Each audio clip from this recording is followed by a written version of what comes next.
Trio poses as women on dating apps, robs male victims. Anything but a job, huh? It makes me ask the question because out of all of these setup stories, there's always some soft in the head young girl to help reel the guys in, and then the goons are coming afterward. In most cases, the girl doesn't even have to show her face, but there was no girl this time. So what were you fellas telling this guy what is going to be in that paperwork? What conversations were you having with these men that had them so turned on they ran headfirst into a stick-up? And why were you comfortable doing this? 2 men and a juvenile, 2.5 men, are accused of posing as a woman on a dating site with the intent to rob the men they met up with. A man on the dating site got quite a surprise when he thought he was going to meet a woman, but instead met Traverious Parham of Eads and Kameran Scruggs of Memphis. There was also a juvenile at the scene who police say was involved. He set up a date on a dating site, and 3 young men came to his residence and robbed him at gunpoint. Hardeman County Sheriff John Doolen said Doolen and his team responded to the call, and he said it didn't take long for him to figure out what was going on. In the post-catfish era, we are all supposed to be well aware of this, but it's still very easy for someone to post a picture of a beautiful woman,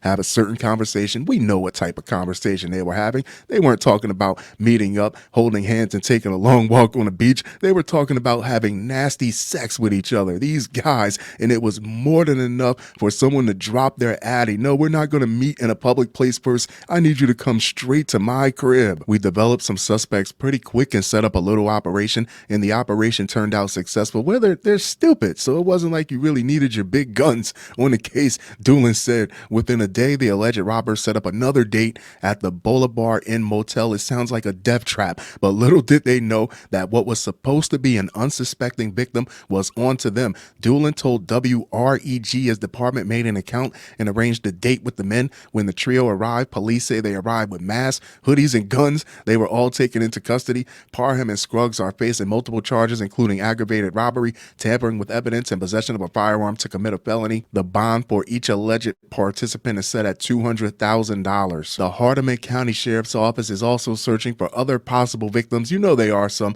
They asked that anyone with information contact them immediately. Oh, I'm positive there's more victims out there, because never underestimate the ability for a man to chase his penis. But who's going to swallow their pride and come forward and tell the authorities they were seduced by 3 guys?